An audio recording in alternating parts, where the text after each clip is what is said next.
Hello, everybody. Hello, YouTube. Hello, art history enthusiasts and visual culture aficionados. It's me again, Miss M, and I'm back with yet another video. Uh, hopefully you're all doing good. I'm back.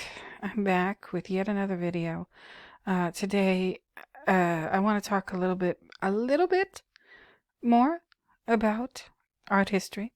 And of course, it's going to be my examination, my exploration of art history, but in my own special way and in the context of, the grand puzzle, the grand mystery I'm trying to solve with regard to The Shining and Stanley Kubrick's work in general. Okay? So, y'all, this is not gonna be a coffee break video. It's gonna be an art talk video, but please go ahead and get a cup of coffee. That's what we do here. We that's what we do. We have everything with coffee. And if you want some pie, go get some pie too. Okay? Don't matter what flavor. It can be cherry pie, but oh my God. It can be cherry pie, but it can be any other flavor. Apple, blueberry, peach, strawberry. What other flavors are there? Um, Chocolate chiffon, lemon meringue. For those of you who are listening, and I know I've got a good number of listeners who are not in the United States. I know I've got one person in Portugal. I think I might even, based on their comments, way back when, I think I've got somebody in Siberia. I don't know. But I know I've got a number of people who listen who are not from the United States. And, I know maybe you listen to my video, or maybe a lot of other people, a lot of other American people's videos, because maybe you want to know a little bit more about American culture. Which, I'm your chicken. If you have any questions, ask me. But you might be at the same time fascinated and horrified by American food. And I don't blame you, because I was raised by non-Americans too. And to this day, they are also, well, they're not so much fascinated, they're just horrified about American food. And here in the United States, we are obsessed with pie. Okay? We sure are. We love that stuff. I could eat pie. Oh my goodness. Maybe not every day, but yeah, maybe every couple of days, maybe every couple times a week. I don't, because that's too much sugar, but it's delicious. It's absolutely delicious, and I'm saying that because it's in the context of David Lynch and Twin Peaks, the pie, the damn fine cup of coffee and the pie, and we talk a lot about David Lynch, Stanley Kubrick, and stuff like that on this channel. Okay, so today I'm doing kind of an art history video, but an art history, like I said, an art history video that relates to the mystery I'm trying to solve in The Shining. And yes, I am still chipping away. I'm still chipping away, trying to figure some stuff out. Mostly like uranium. Okay, uranium, neptunium, plutonium, and this is not easy because, like I said, I am not a science person. I'm just not. Hold on, let me pause 1 second. Okay, I'm back. Let me do my church announcements and then get on with it. Returning viewers, thank you for returning. New viewers, thank you for being new. Subscribers, thank you for subscribing. I appreciate it very, very much. Please don't forget to like, comment, subscribe, and share the video if you know anybody who might be interested in this. And of course, I love the comments. I love the comments so much. I just did a recent video, Coffee Break Viewer Mail, just focusing on the comments, because you guys do some amazing ones. And I wanted to, before I get going with anything else, okay, this is an art talk video, but Andromedwa, I felt bad because I think you were commenting or adding more comments as I was making the viewer mail video, this last one. And I said, "Oh, damn it." When I finished making the video and I was uploading it and everything, and I refreshed the page and there was some more comments from you, and I said, "Well, Jesus, let me mention that in my next video because I don't want you to feel left out." And actually, it's your comment that prompted me to make my latest viewer mail video. So here we go. I'm gonna do that, and then what are we gonna do after that? I'm gonna talk a little bit about Diego Velazquez. All right, and as the title said, Diego Velazquez's painting of Jerry Cantrell. Okay, so yes, the title is a little clickbaity. Hopefully, people come in here who are interested in Jerry Cantrell and maybe learn a little bit about uranium, neptunium, plutonium, the Manhattan Project, The Shining, Lolita, what else? Doctor Strangelove, Twin Peaks, Eraserhead, and now Diego Velazquez. Okay, and by the way, you guys, I registered for courses. I wanna learn Spanish, and I'm gonna sign up for the class and roll. Maybe tonight, maybe tomorrow. I don't know. And I'm gonna do a short-term class. I can't wait. I'm gonna be learning Spanish online, completely online course. I just, it's a self-paced thing, but it is associated with an actual like college. Uh, or it's not associated. I'm taking it from a college, the course, but online. And those of you who have been like out of education for a long time, I will let you know what it's like going back and doing classes online, and how it works or whatever. If you want to know, I'm your chicken.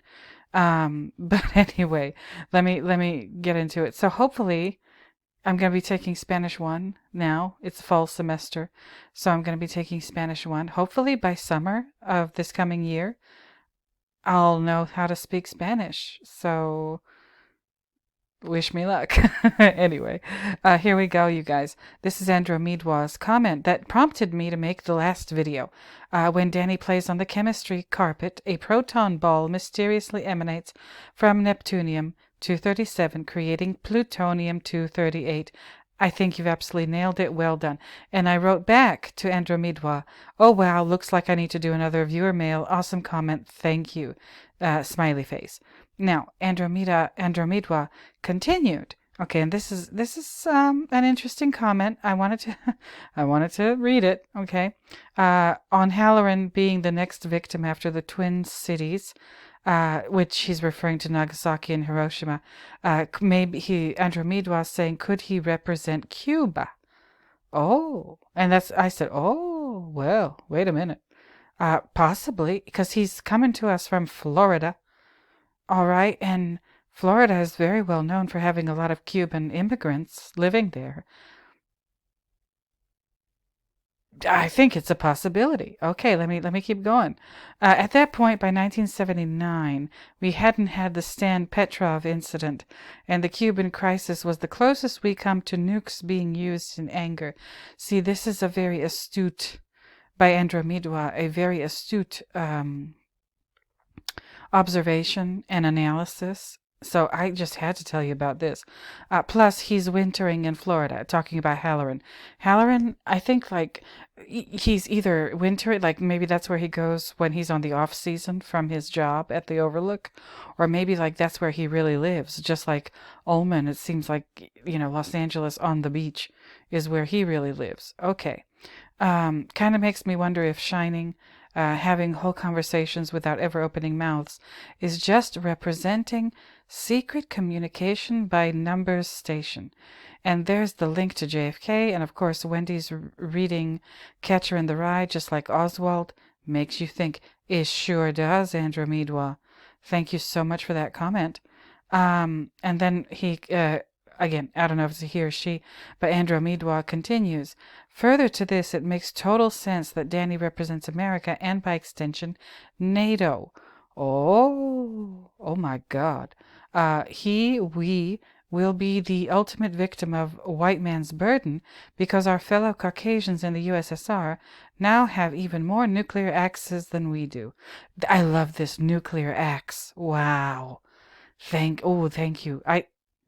See, this is why I love the comments section. I really love it. The only way we can get out of the maze is to survive. I'm sorry. The only way we can get out of the maze and to survive is to retrace our steps by disarming. The Shining is, amongst many other things, a nuclear disarmament film just like Strangelove. I am so glad I read this comment. I am so glad you sent this comment, Andromedwa. Thank you so very, very much. And I didn't want you to think that I forgot you, or you made this comment while I was making the video. That's why it didn't get included. If I had just paused or refreshed the page, maybe it would have made it in, but I wanted you to get your your flowers. Okay? So thank you. And that's that. Now moving on to the matter at hand. I said we're gonna talk about Diego Velazquez's portrait of Jerry Cantrell, and I found this on Instagram. Okay, somebody was messing around. This person, whoever this is, this person who runs this account, whoever this individual is, says tried out a new app, had a little too much fun with it.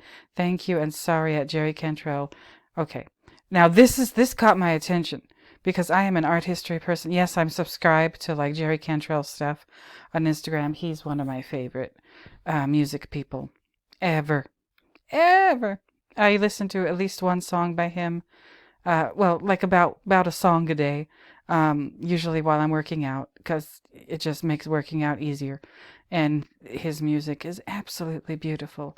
Just the sheer intelligence included in what he's done over the years is really just astounding. He's an artist. He paints pictures with sound. And, and here's somebody messing around with an app that I don't even know what the app is. But when I saw this, I said, oh, Lord.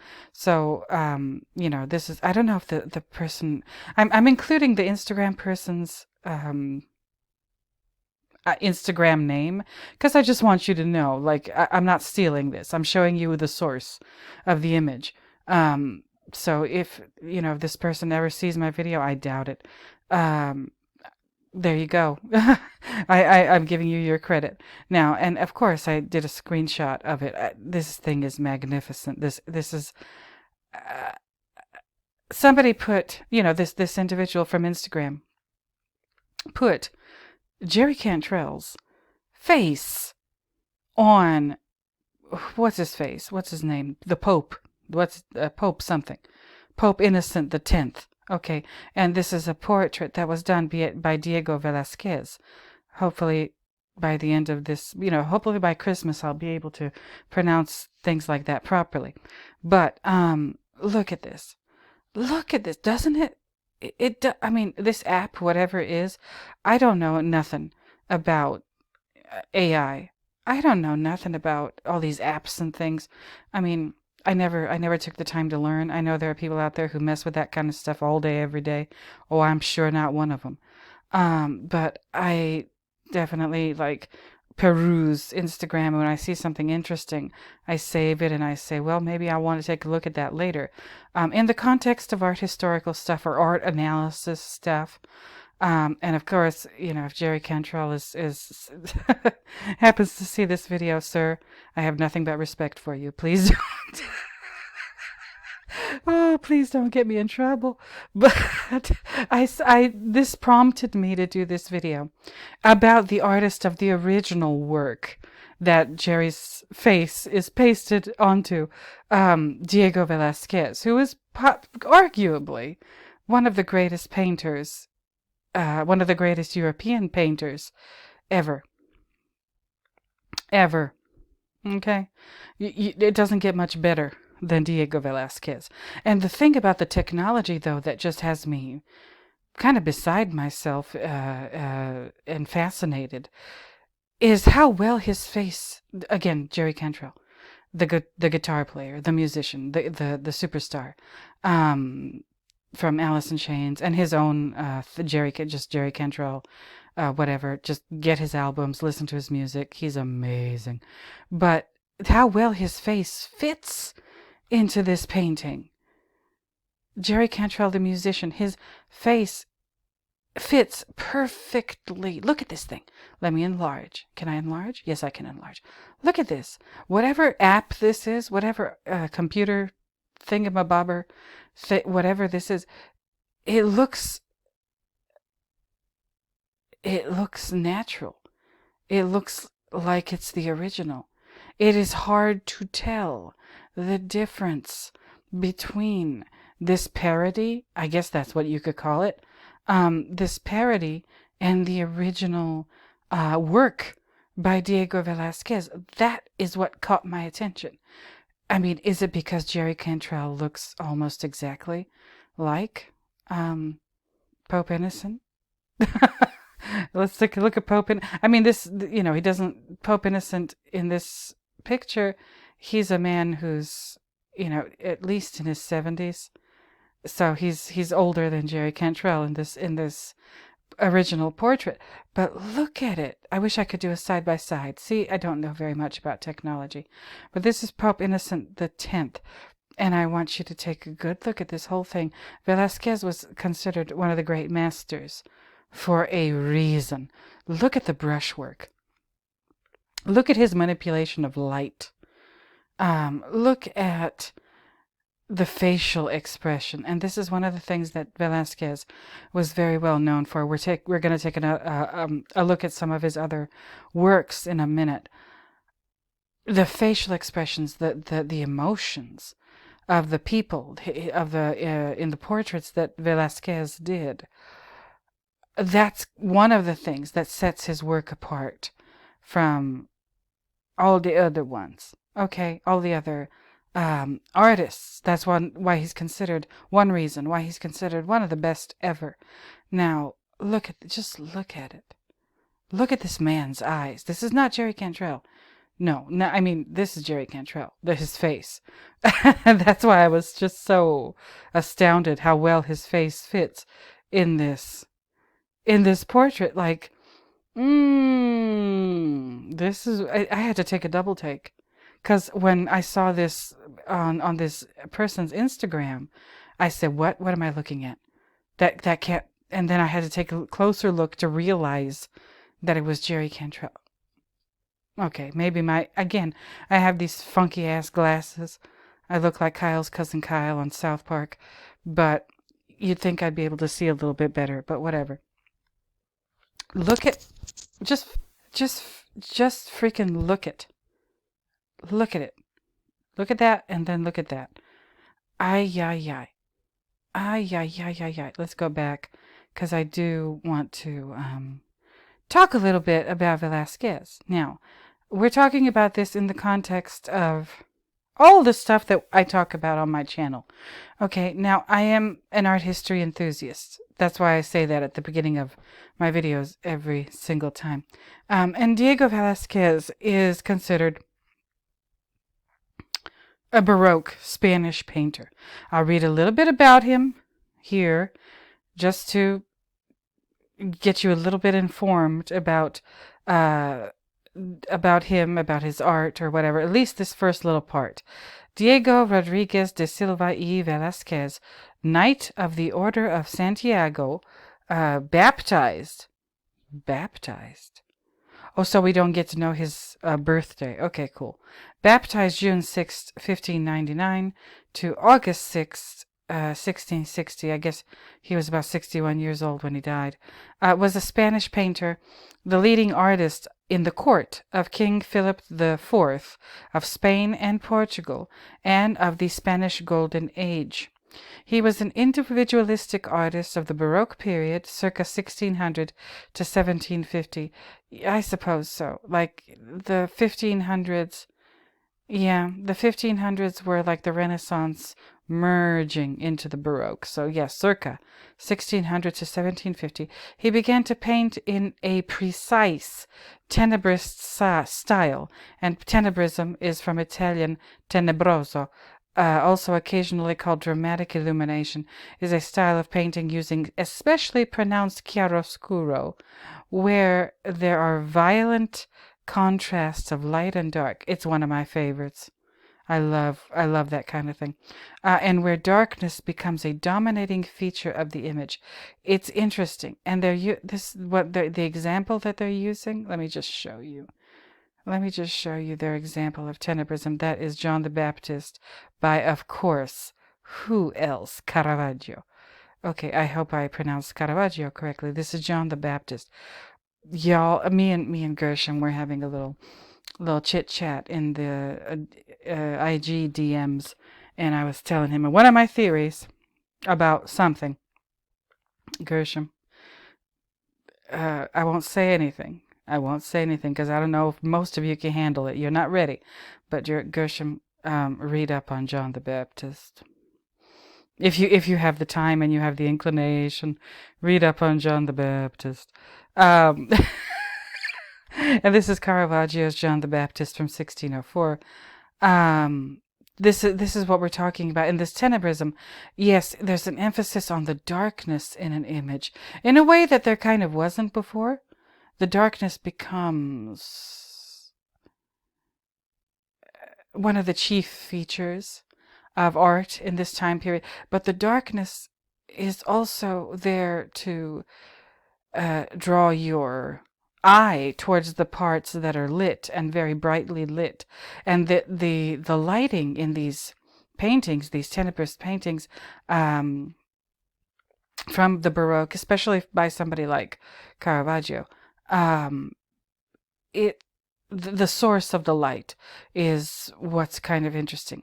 I mean, most people who look at paintings or paintings like this or any kind of paintings usually look at them in passing and don't think about them very deeply. Where's the light coming from? You gotta wonder. The question, it won't enter your mind because you're too busy just being, I don't know, like affected by the beauty of the painting. You never stop to think of logical questions like, wait a minute, this is 1604. They didn't have light bulbs. They didn't have electricity. Where is this bright-ass light coming from? And don't tell me it's the sun. And don't tell me it's a candle. And don't tell me it's a lantern. Or, no. Where the hell is this light coming from? It's very dramatic. It's very theatrical.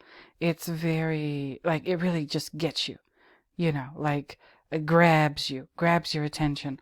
And again, like I said, it's theatrical, dramatic. And that is...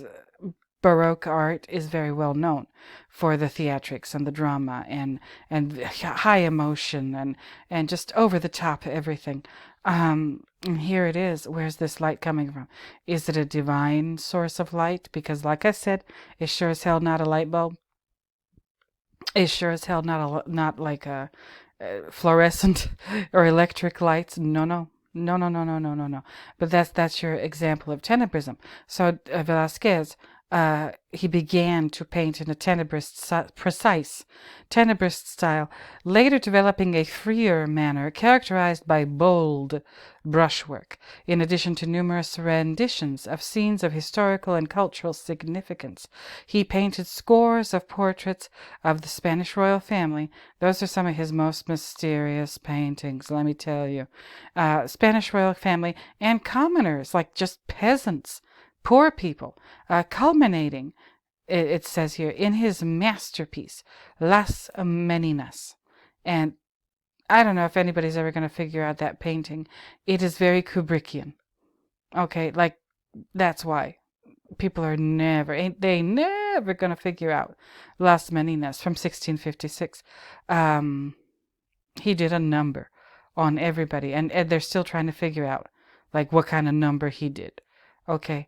Velazquez's paintings became a model for 19th century realist and impressionist painters. He's the artist's artist, it would seem like. He of course, he didn't do abstract work or anything funky like from the 20th century because they just weren't doing that at the time. Um, but there's something that seems to be. I mean, I can't quite put my finger on it.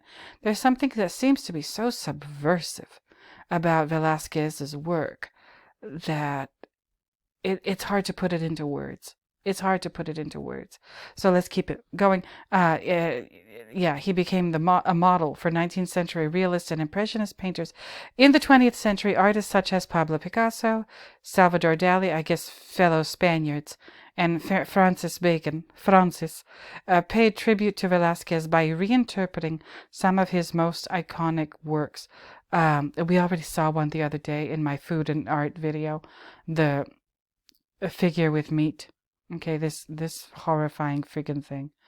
Okay, and it's an interpretation of Velázquez's painting of Pope Innocent X. Okay, ay ay ay.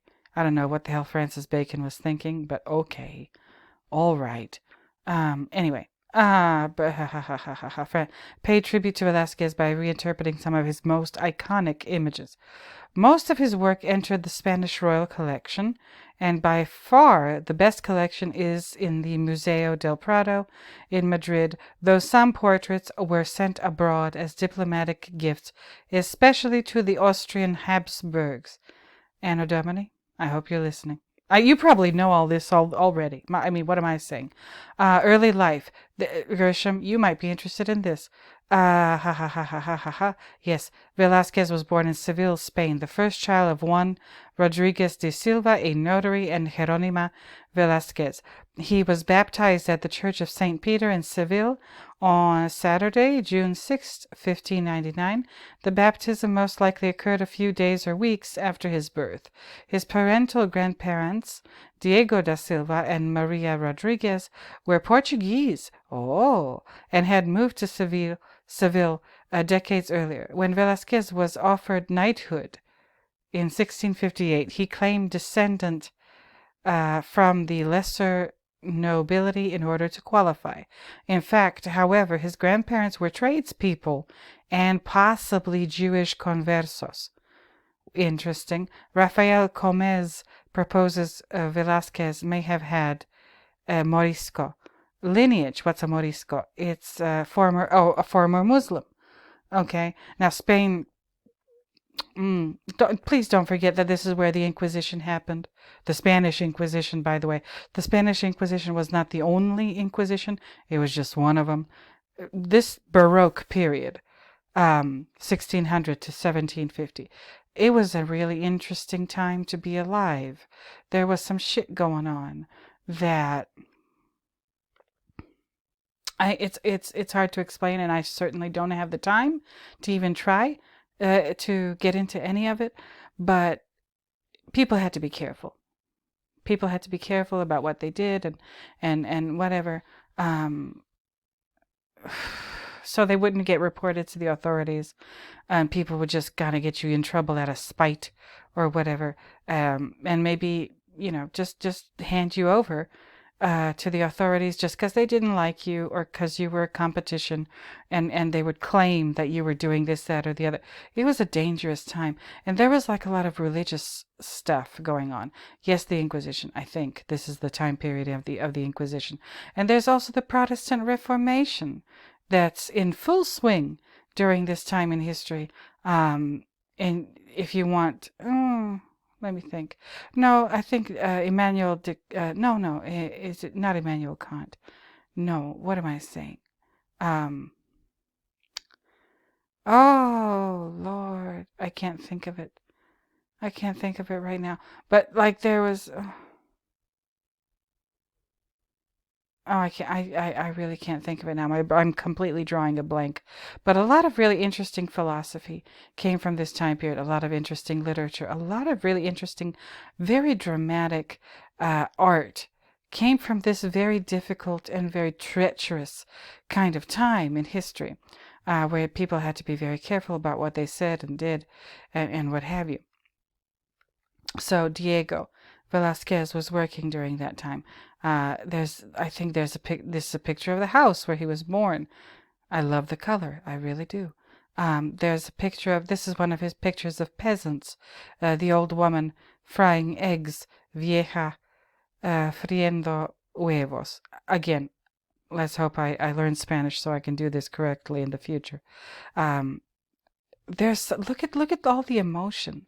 Look at all of the character and personality in this old lady's face. Look at the eggs. I don't know what I think this is a young kid or a little boy. Maybe he's what, about 12 years old, this kid. I don't know what he's holding in his hand. I don't know very much about Spanish food. Is that a loaf of bread? Is that there's rope on it?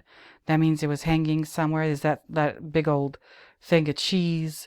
I don't know. There's a bowl with a knife across it, and then the shadow of this knife. Oh my God. There's this little pot here. Is that where she keeps her oil? There's a pitcher. There's some ladles in the background.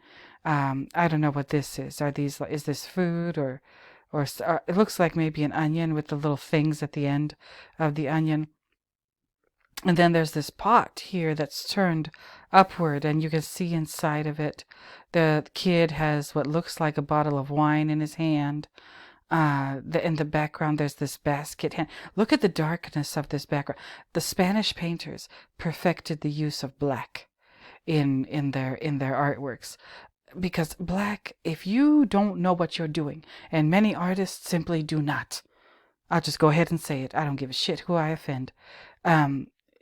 Most artists do not know what the hell they're doing when they use the color black for their artworks. It is extremely difficult to make a painting look bright and animated and sparkle and pop and have that brightness and that lightness and that interest if you're using a black color in the painting. And nobody did it quite as well as the Spanish and probably the Portuguese too did. This is extremely difficult to do. I know this looks like, whatever, like a whatever thing. No, this is not whatever. Look at how he manipulates the darkness, the background behind these two people in the painting. Look at the lady. She's looking. I don't know where she's looking, but she's not looking at these eggs. And the kid is looking, down somewhere over here. What is going on in this painting? Here's an egg in her hand. And if you're wondering, Anno Domini, yes, this is a religious painting. All right? The eggs represent... the eggs represent Christianity. Okay, and especially the wine. I mean, that's the blood of Christ. Hello. And then, I don't know what this is, like, that she's frying it on. Is this some kind of... I don't know. It's not a fireplace. That's what people used to cook back then. They used to cook on open fires or in fireplaces. So, is this like some kind of hot plate? It can't be.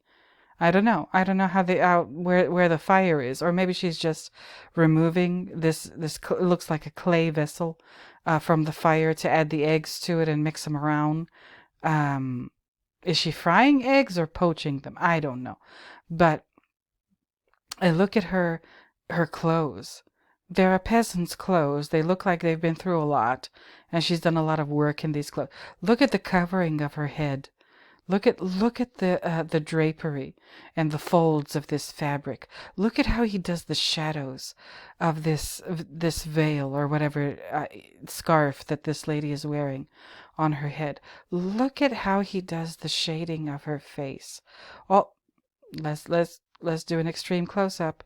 Oh my God! Look at this. Look at this. And even in a close up, it's nice and smooth. The brush strokes are noticeable, yes, but barely.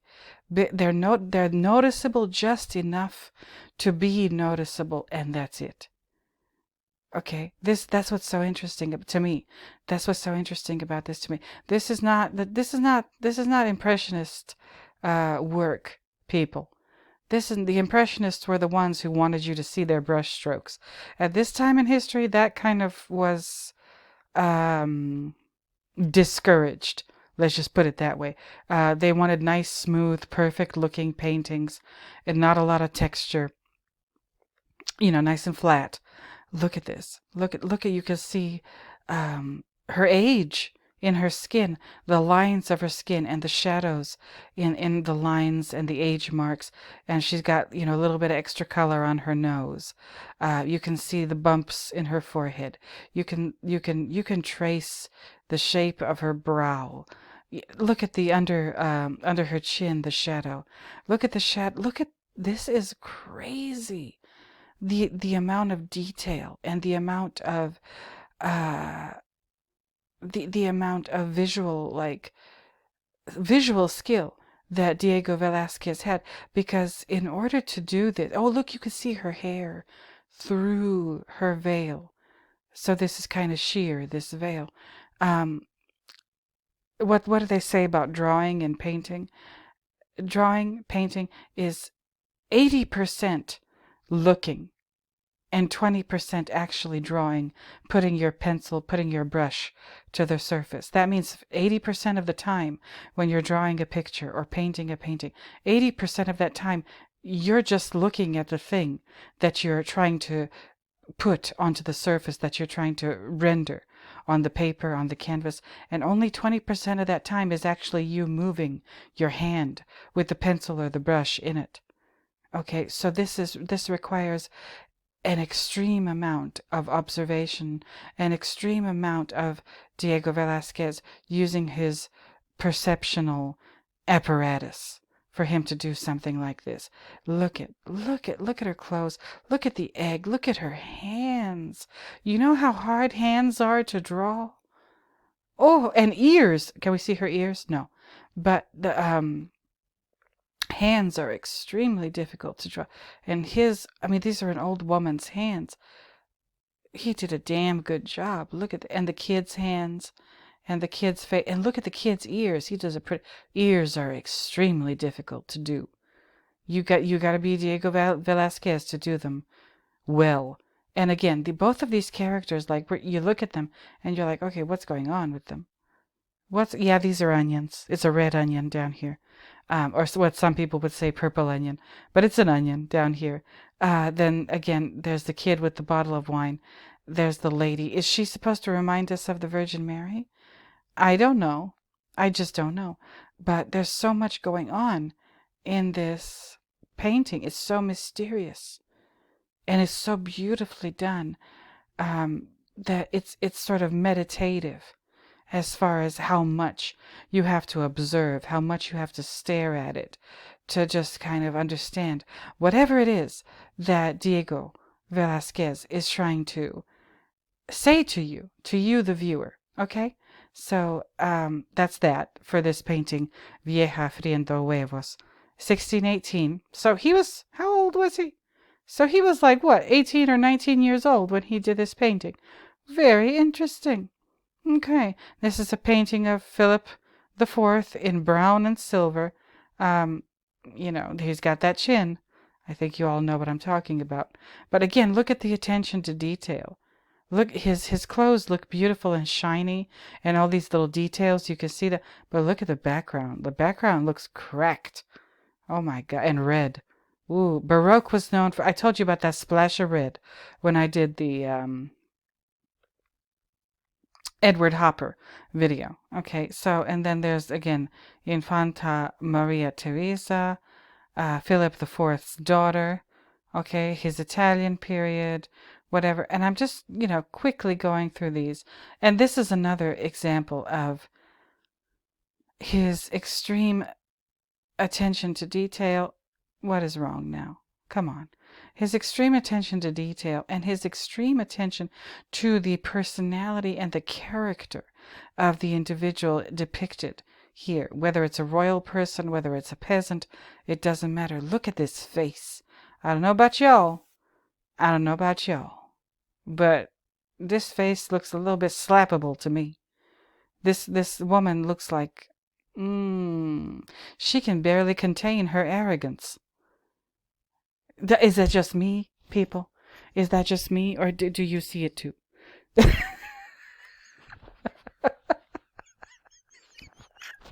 She can barely contain that she thinks she's better than you in every conceivable way. And, but also, look at how subtle Velasquez is in the way he does this.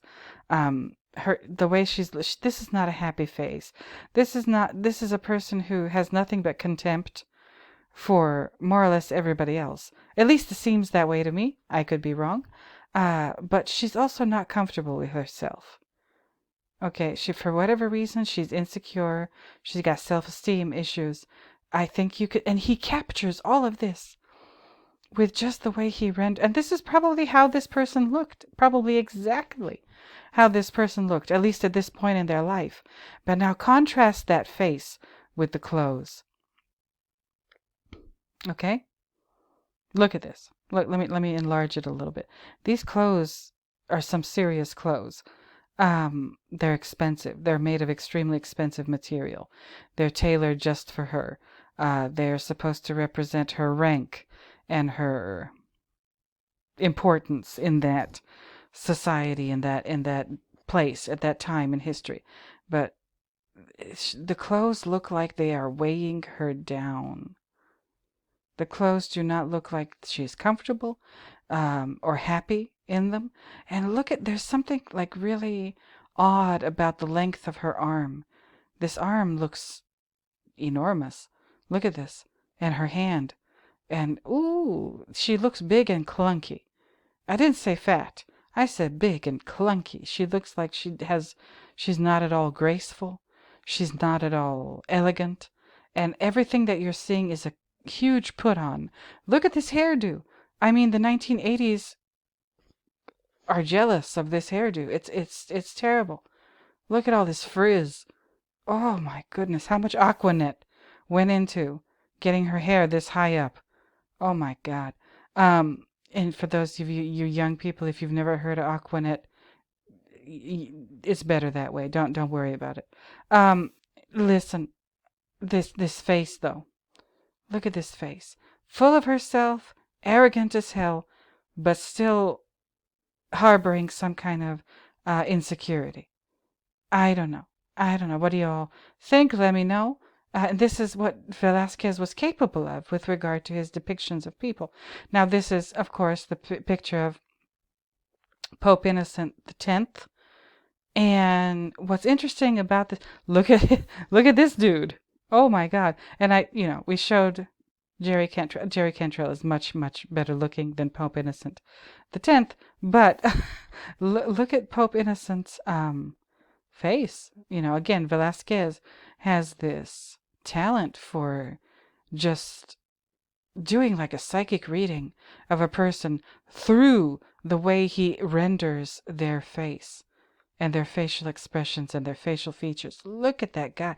Look, would you ever want to mess with this dude? Pope Innocent. Innocent my ass. Look at him. Look at ooh, Lord, look at that nose. Look at that mouth. Look at that chin. Those eyes. This man, he isn't arrogant like I just showed you the woman, but this man, you can tell by his face, by the way Velazquez has rendered this man's face. He doesn't trust anybody. Pope Innocent doesn't trust anybody. He's always on his guard. He maybe he is somewhat arrogant, of course, but not like the woman. The woman is just too much. This guy, he's extremely aware of his surroundings and the people and the situations that surround him at all times. This is an extremely intelligent individual. This is an extremely shrewd individual. This is somebody who also has probably got your number right away. And this is probably somebody you don't mess with. This is somebody who probably would not hesitate ever to dole out whatever punishment or punish any like even small infraction. I don't know. He just does not look pleasant. He doesn't look happy. He doesn't look like any fun at all whatsoever. And yes, people didn't really smile back then like we do now, at least not in portraits. But this is taking it to an extreme. He's scowling. This is not just like not smiling. This is not just a neutral facial expression. This is a negative facial expression. This is how this man posed. It looks like it anyway. This is how this man posed for Diego Velazquez. Ooh, this is again shifty-eyed. Dude, what do y'all say? What do y'all think? Let me know. And that's one of the reasons why I'm here. Oh, look at the brush. And I told you about the brushwork. Look at the brushwork on his papal vestments. Oh my God! And look at the satin, not satin, but silk. Probably silk. How it shimmers. Look how he did that with the paint. Look at this. And this has a rough quality to it. That the peasant woman frying the eggs, she looks so much smoother than the Pope. So he put a little bit extra texture in this Pope's clothing, and I'm wondering why. And look at the hands. The hands are blurry. He could have not done that. He's Diego Velazquez. He could have made them nice and crisp, but he didn't. Ooh, look at this. I feel like I'm analyzing a Stanley Kubrick movie. Look at the gold on his throne. Look at the background, also cracked and kind of dry looking. Oh, damn. Damn, Diego. What'd you do? You obviously do not like this man. And it shows in the way he did the portrait of this Pope Innocent. And now this is Pope Innocent's servant, I think, Juan de Pareja. Hold on. I think he was. Yeah. Wait a minute. What? No, was it? No. It wasn't the Pope's servant. This was Velazquez's servant, and I guess Velazquez freed him from slavery. This is, look at this. Now look at the difference between this and the Pope. Velazquez likes this guy. He's giving him dignity. He's, look, and he's much smoother, and he's got a kind of just dignified gaze as he looks at the viewer. And that's another thing. Velazquez's portraits, like the subjects of his portraits, look right at you. You're having like a silent dialogue between you and the subject of that portrait, whether it's the Pope, whether it's that lady, and now here Juan de Pareja. Look at this. I love it. Velazquez, he's an inspiration for a lot of artists, and you could probably see why. Look at the twinkle. Oh, I love this. The twinkle in this man's eyes. Wow. Absolutely stunning. And look at and he does the background and the clothes in a certain way, with certain colors, this kind of muted looking coloring, the grays, but it's probably not gray. It's probably a mixture of gray and green and stuff like that. So that this guy, he does kind of a neutral background so that Juan de Pareja's face can stick out and be the brightest thing you look at. But it's also very subdued. Very interesting. Okay, you guys, I'm going to take a quick break, and then we are going to look a little bit more at the Pope Innocent the 10th portrait, because you can probably maybe guess why I'm interested in this based on my Shining research. Again, take another look at this Jerry Cantrell thing. I wouldn't be making this video if it weren't for me by chance seeing this image by AI, done by an app with AI on Instagram. So, thank you, ma'am, the lady who runs that account. Thank you, Jerry Cantrell, for having a very interesting face that fits in with classical art. So let me take a little coffee break, and I'll be back in a minute. Stay tuned. Okay, everybody, I'm back. So let me just kind of try to really get into this and finish it. Why am I here? Why am I here today? I wanted to, draw your attention again through this because this is how it got my attention, to this portrait of Pope Innocent the Tenth by Diego Velazquez. Look at it. Okay, let me click on it again. Take a good look at this Pope Innocent character. I'm not going to get into Pope Innocent, though I will provide you with a link to his Wikipedia article if you're interested. He seems like a very interesting character. Why am I here? Especially in the context of The Shining. Well, and me and Richard were talking about this recently, Tankard of Tales, and how people always argue that you can't put hidden messages or what have you in art or films or whatever. Well, this is precisely a painting that contains a hidden message. And it's not hidden. I mean, it is, but it isn't. It's hiding in plain sight. It's in the Pope's left hand. Do you see that piece of paper he's holding? There's like in an official portrait or any like really serious portrait done for a head of state or, the Pope, there would be no reason to put something like this in, unless the person pictured wanted it there. I don't know whether or not Pope Innocent wanted this piece of paper in his hand, and there's writing on it. There's very obvious writing on it. Okay, it's kind of faded out, but there is writing on it. And that's because Diego Velazquez had like a history with this Pope. Okay, let me show you. Does it mention it on this page? I don't know. No, there's no mention of the letter in the Pope's hand on this page, but there is a mention of the letter on this page, which I will definitely leave in the description, and I Controlled F'd it. Let me read this for you. The task of painting Innocent the Tenth was by no means easy, since the Pope was known for being famously ugly and possessing a violent temper. Really? Oh, you could have fooled me. Psh. Okay, anyway. Which manifested itself in fits of rage. Closed within himself and arrogant, he trusted only his sister-in-law, Olympia Maidalchini, who, when he was upon his deathbed, was only too glad to take care of the fortune he left behind.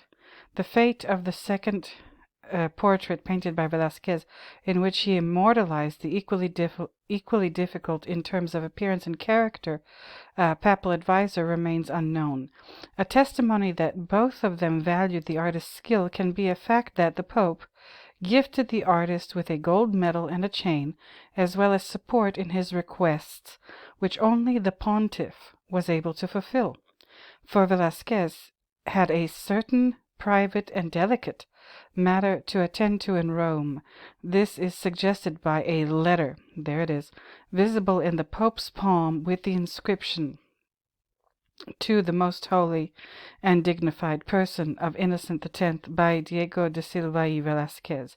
This is the painter's signature, but also something more, a reminder of a matter which needed the Pope's attention and the reason why he painted the Pope's image. He wanted to become a member of the elite Spanish Order of Santiago. This could only be achieved by those who were high-born and who did not perform any profession for money, as was fit for a true Spanish nobleman, namely aristocrats. We know that Philip IV thought very highly of the painter. However, when faced with the traditional ritual of noble titles, he was powerless. I didn't know any of this. I really didn't know that, like, the king could not give somebody a noble title. At least at this time in history, I didn't know that. That which was fit for only the highest of nobles could neither be ignored nor commonized by him.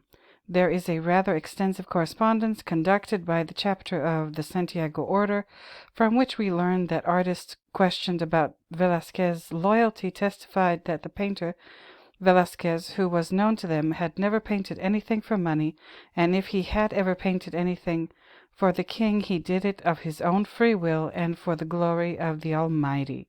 However, in order for Velazquez to become a Knight of Santiago, which automatically meant ennoblement, a decision had to be made by Pope Innocent X, for whom the artist thoughtfully did not request payment for the portrait. His life goal was attained many years later. A craftsman supporting himself with the work of his hands, of a rather unclear family background, attained the highest honor in Spain.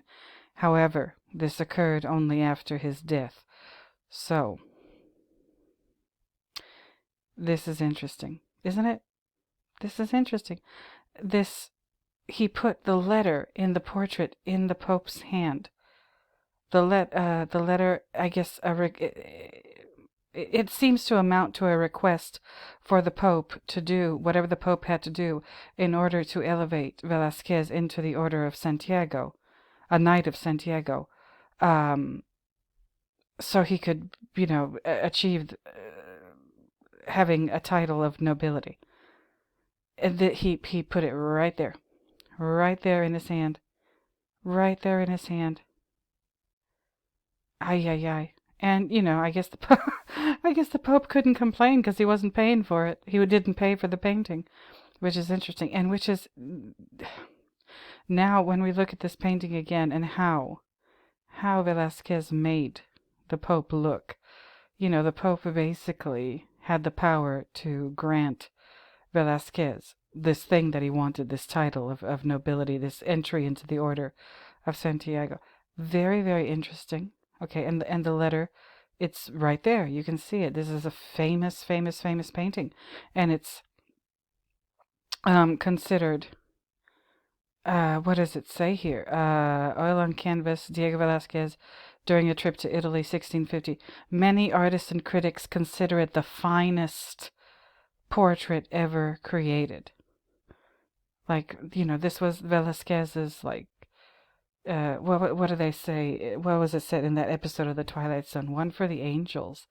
He was trying to hit it out of the park when he did this portrait. And I guess he did in his own way. But even though this is really a terrific portrait, but Velazquez still injected it with his own opinion of the person that he was painting. Just like I told you with his other portraits of these other people, Juan de Pareja, the Pope, this lady from court, This is somebody who is only concerned with her own image and social climbing and something like that, arrogant, full of herself, but also extremely insecure because, she can't do anything all by herself. And of course, where are we going with this and why? Let me end it off here. Yep. You know what I'm doing, right? This is a website that colorized the Overlook Hotel ballroom photo, the 4th of July, 1921 photo. And this is the black and white version. And everybody talks about this little scrap of paper in Jack Torrance's hand in this party. And I want to show you like a close-up of it colorized because this is really, really interesting. Look at it. Look at the colorized version. Look at all of this. You can see the green of the plants. You can see the color of the walls and the color, and the color of the clothes. Not much color.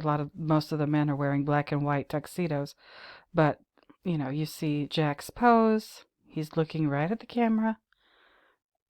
A lot of these people are looking right at the camera. They know they're being photographed.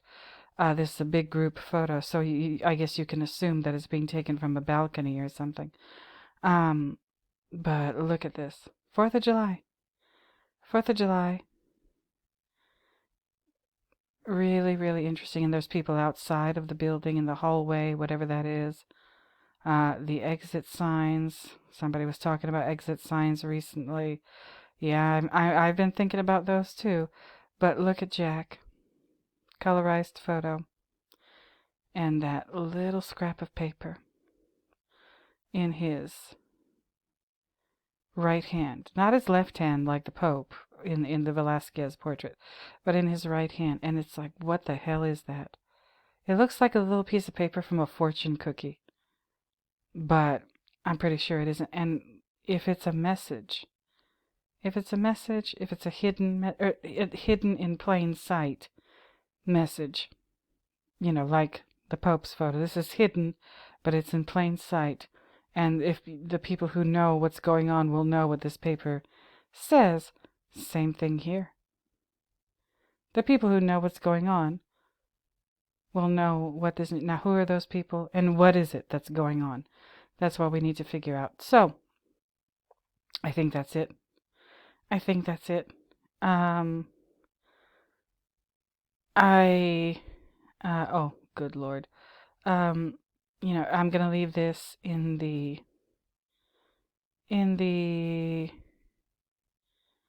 description. I'm just looking at the other colorized photos here. Really, really interesting. Color has always existed. Color has always existed in these black and white photos from the early 20th century. We think of the world in black and white. It wasn't in black and white. It wasn't, and people wore color and they used color, just like we do now. But what in the world is going on with this? Again, even if I'm right about the Manhattan Project, the whole thing, what is this? It's not just that this photo is black and white, Jack is in it, it's the wrong year, 1921, July 4th. What's up with July 4th? What does it mean? What does it mean? What is this little message or this little piece of paper in his hand? What does that mean?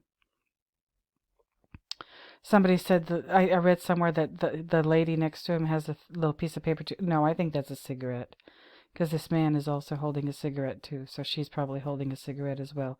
Just little funny. But anyway, you guys, I did it. I did this video. Let me know what you think. Can't wait for the comments. And again, the whole thing, this whole video was inspired by this. The Pope Innocent X's body in the Diego Velazquez painting, and AI fit this Jerry Cantrell's face in here. And this got me to thinking about all kinds of stuff. So you guys, thank you once again for being here. I appreciate it so very, very much. I will be making more videos within the next couple of days.